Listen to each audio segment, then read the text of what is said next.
Hey everybody, welcome to Critical Thoughts. I'm your host Braxton Smith, and today is the 18th of February 2019. It's President's Day again, and as usual, we're giving you the president-related media. And I know what you're thinking. You've been getting plenty of that all year from us.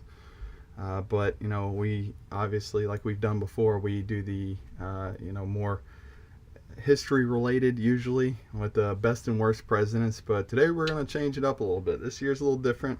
Jake and I discussed how we can do something new content every year. It's a little more challenging as our ideas are run through, but I think we got a pretty good one for you. So he's going to be covering Herbert Hoover in his video, and in my video I'm going to be covering Teddy Roosevelt. And we chose these presidents because they're famous, but they're not actually really well known. Everybody's heard of them, Hoover Dam and Teddy Roosevelt. That's the guy in Mount Rushmore, right? But nobody really knows too much about these guys. Not comparatively speaking. So we're going to talk a little bit more about it, and it would have been pretty easy just to copy paste. I've seen some really good material out there, especially from Tom Woods. He gives really good perspective on this. In fact, that's where I source a lot of my material from, and as I'm doing it, I'm like, why don't I just post this video up and let people hear that? And the answer to that is there's certain perspectives I believe I can provide you that kind of change it up a little bit. And that perspective being is, as I was doing the research, I started seeing these parallels being drawn between the past and the present. So I thought to make the thesis of this video, the past giving perspective to the present. And so I'm going to give you, without further ado, a quick rundown of Teddy Roosevelt. The little cliff notes. I had to look it up myself. A lot of this stuff, a data dump. I don't really care much for the guy. I learned that I don't like him, and then I forget it. And if anybody brings it up, this is what I bring him. He was a Republican progressive. So Republican Party, not so important. The progressive aspect, his ideology. He's like the OG of what is known today as the progressive movement. You might have heard Hillary Clinton referring to herself as a progressive. They're kind of like the arch nemesis to the libertarians. They believe in a lot of, the elite should control how things work. The elite know better than the proletariat. So yeah, he was like the OG of that whole movement, and I'll get more into why that is. But here's some interesting facts. You probably already know he was president from 1901 to 1909, right? Had pretty good, healthy presidency. It was actually kind of under strange circumstance. So it was after the assassination of President McKinley. He became obviously president at the young age of 42. He's actually the youngest American president in history. And what's even more interesting is that when he became president, there was no written way. There was no written how things should be. It wasn't written in stone how things should be. Like if a president dies, who the vice president would be. Vice president becomes president, but then usually the president picks a vice president. Nowadays it just goes chain of command. Speaker of the House, I believe, becomes president. But with Theodore Roosevelt, he became president, and he actually didn't pick a vice president, which that actually plays a little bit more into understanding his personality and some of the decisions he makes later on. Being so arrogant to say, I don't need a vice president, I'm a one-man show. And you're already kind of seeing the parallels, right? Like Donald Trump came from a rich, prominent family. So did Teddy. They become president, and they become, kind of full of themselves, and they kind of always have been. They're very arrogant people, right? So there you're already seeing the parallels. But moving more into what kind of a person Teddy Roosevelt was. He's a bit of a micromanager, and if anybody's had to work for somebody before, you'll know some of your worst bosses are your micromanagers, the one whose job it is to manage the whole workplace, and then they just decide to come over and tell you exactly, like nitpick your work, even though you're providing very good products. It's not how they do it. And it's there's kind of a chain of command they don't recognize, and they break that. And what I mean by that, this is some of the funny things he did. He was like so crazy about this. I wouldn't bring it up if it wasn't so disturbingly true. And one of the worst incidents was he actually tried to change the rules of football. Like, can you imagine, like, if Donald Trump was like, I don't like that the Patriots lost the game, so I'm hereby issuing executive order to mandate the deflation of all footballs, or whatever. Like how the media would go crazy over that, right? Talking about how frivolous some of these executive orders are. Huh? Obviously, he wasn't able to make that an executive order, and I don't think it went through, but it was an intent of his, and he had talked about it.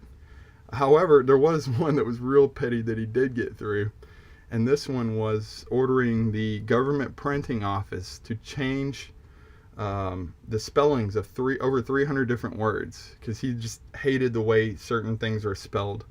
I can't really think of any of that off the bat. There's some defense, I think, was one of them. So you know how the British still spell it with a C, but now we spell it with an S. I think that was one of them. There's several other ones. Color is now spelled with just two O's instead of two O's and a U. So there's certain words like that he changed around.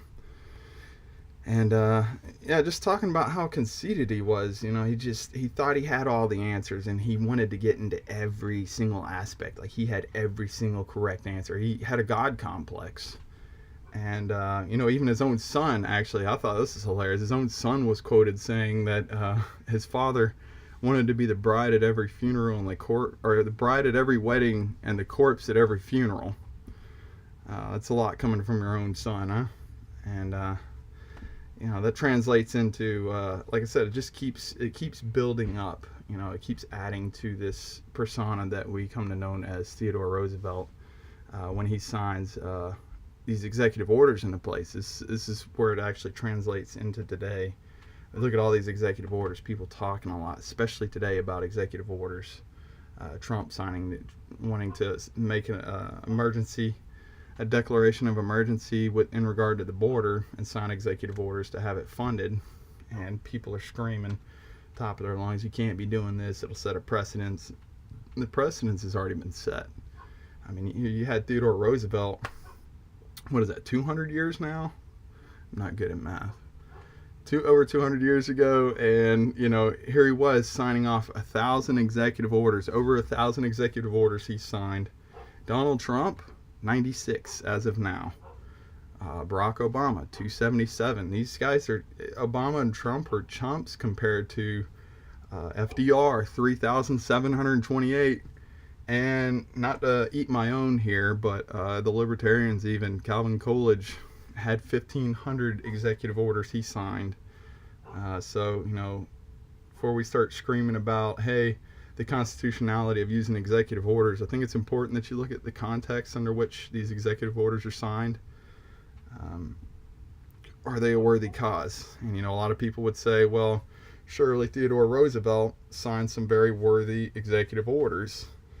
And compared to Donald Trump's vanity project that was building his wall, right? So here you had Theodore Roosevelt actually seizing a lot of lands that belonged to the sovereign states of America. And he seized all this land and started turning them into national parks. Through executive order, created all these national parks. And so now, all these states are having to upkeep these parks, and they don't even get access to these lands. And some of these lands aren't even really being maintained. They're just kind of set as collateral for trade. I could get into that all day, but basically it was a bad decision in that it's the federal government is overreaching its bounds. And that started even in the 1900s. We started seeing that happen with Theodore Roosevelt. And more specifically, talking about executive orders, this is a good one. I thought this was a perfect parallel. This blew my mind. This is when I knew I had to make this a parallel, a past and present thesis was. When I found out, I read into it. You remember Roosevelt's vanity project, his pet project, the Panama Canal? And that wasn't even inside our country. That was down in Panama. And his executive order included an allotment of then $40 million to the, Panama Canal Company that created the Panama Canal.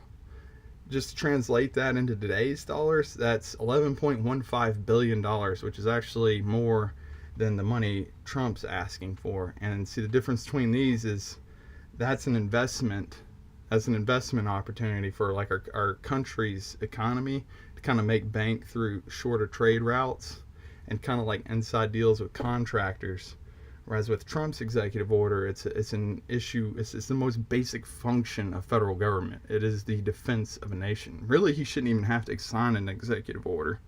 I mean, when it comes to the defense of a nation, the president, it's his job. I mean, it'd be a dereliction of duty if he didn't do it. Why would he have to sign an order for that? So, but yeah, it's kind of a pattern here. People may see it as a vanity project, and if you do, well, hey, he's just like Theodore Roosevelt. And at that point, I'm just like, if he's your hero, pick one, God damn it. Like, you can't be like, Theodore Roosevelt's this great guy, but Donald Trump, you evil bastard. Like, it doesn't make sense. So pick one, please. And kind of wrap it all up.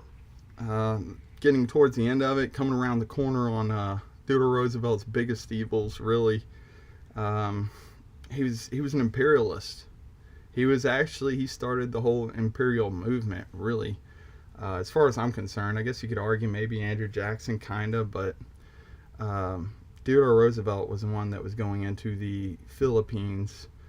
It was probably one of the worst places he went into. He's big into colonizing other countries. And one of the more egregious things that cracks me up about the progressives, they're always like shouting about how Thomas Jefferson's a racist because he had a slave. And then you have Theodore Roosevelt, who actually openly said that the people of the Philippines, I can't remember the other damn colony, it's not coming to me right now, but there's several colonies.